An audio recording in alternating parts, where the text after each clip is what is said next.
Hi and welcome. We are going to be pouring some resin coasters today, and this is my coaster mold that I have used several times. I got it from Amazon. So I've already mixed my resin, which is art resin. It's a 50/50, and this is my white pigment. I've also mixed this as well, and the ratio is 90% resin, 10% pigment, so that your resin will cure and dry properly. Now I'm pouring some more resin into a cup to mix some more color in. And we're just mixing our pigments and preparing them at this point. So now I've got my teal ready and my white ready, and we're going to use some dark blue as well and some glitter. So I'm just checking to see if I like the opacity of the teal. At this point, I thought it was okay, but you'll see when I pour it that I don't love what it looks like, so I then go in with some other colors. So now I'm just going to mix in some of the glitter. I get my glitter at Michael's, but you can get it wherever you like. They have some at Dollarama, also Walmart. And you can order it online as well at Amazon. So I'm just mixing it in.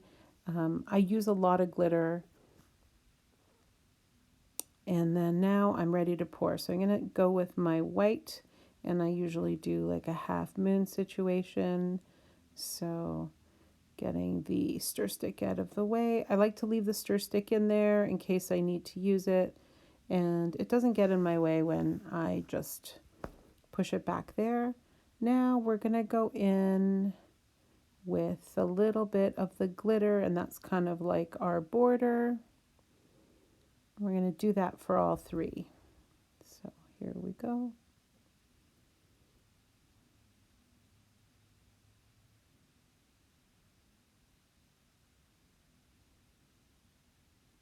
Okay, and now here comes the teal.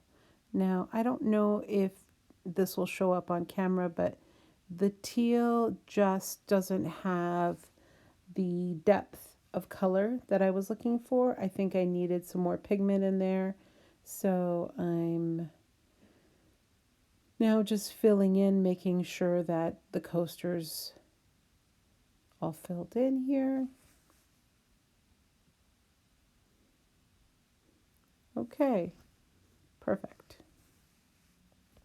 So this is the part where I'm thinking we need some gold because our teal's looking quite sad, and I will post the details of the gold pigment that I'm using on the description. So now I'm just going to add some resin to the gold pigment, and we're going to stir this up.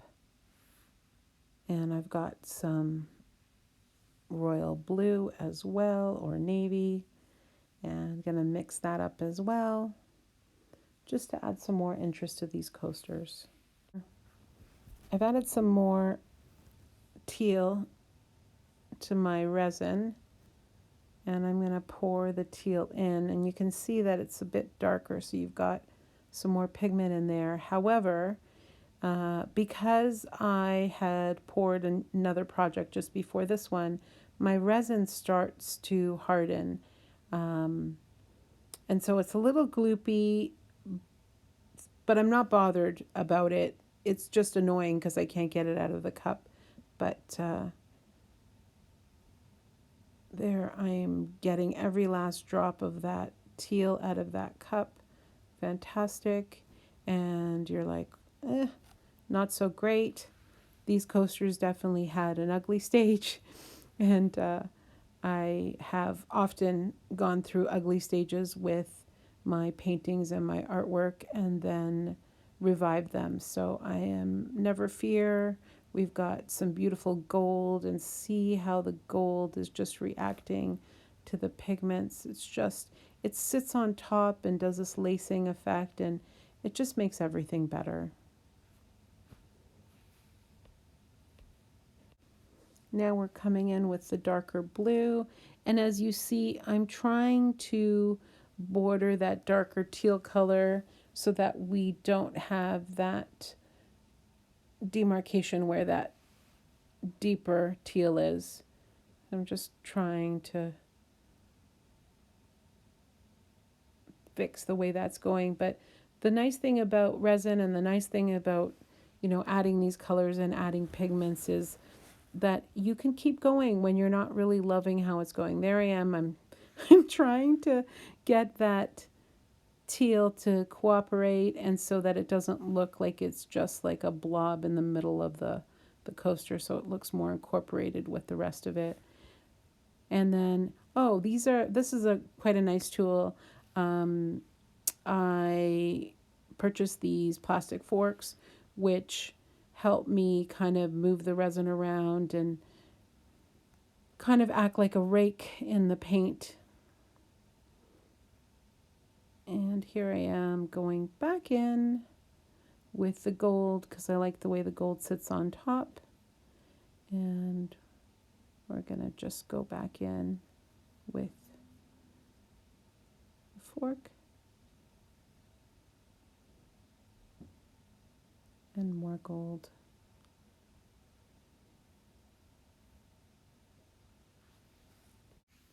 Now I'm going to go in with a heat gun. Again, you have to be careful that you don't scorch your paint, but I'm trying to get some movement. I'm especially trying to get that dark teal to start moving a little bit, and heating it up will liquefy it a little bit more and incorporate more with the paints that we're using. So here I am with the paint gun. You'll notice I took off my gloves. The reason I take off my gloves is because I don't want resin on my heat gun, and then I put on a fresh pair of gloves if I'm going back in with any resin. So I try to keep my tools clean. It doesn't always work, but I do try. I hope you enjoyed this video. Thank you for watching.